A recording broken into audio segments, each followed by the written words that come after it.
করার জন্য তিনি ভিশন 2030 প্রস্তাব করেন। সেই প্রস্তাবে আজকে যে সংস্কার প্রস্তাবগুলো আমরা দেখছেন তার বহু সেগুলো আছে এবং তার উপরে যারা আন্দোলন করছি আমরা একটা সর্বাঙ্গীন সুন্দর নিরপেক্ষ নির্বাচনের জন্য গণতন্ত্রে ফিরে যাওয়ার জন্য রেস্ট্রেশন ডেমোক্রেসি চাচ্ছি। সেই সময় আবার আন্দোলন করতে করতে 2022 সালে আমরা বিএনপি এবং আরো অনেকগুলো দল মিলে একসাথে আমরা 31 দফা দিয়েছিলাম। সেই 31 দফার মধ্যে আজকে সংস্কারের সমস্ত বিষয়গুলো রয়েছে।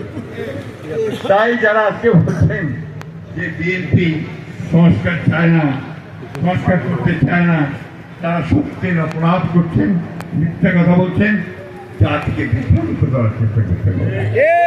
বন্ধুগণ, আমরা খুব পরিষ্কার করে বলতে চাই, সংস্কার আমাদের,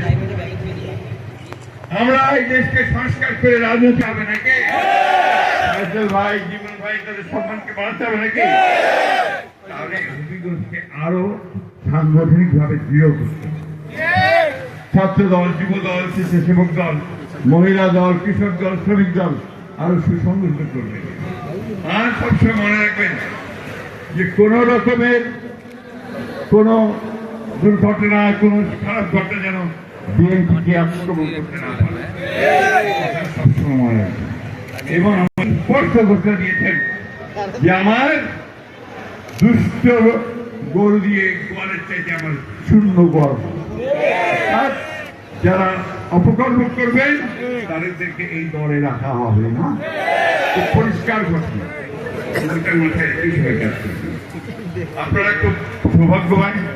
আজকে আমাদের এখানে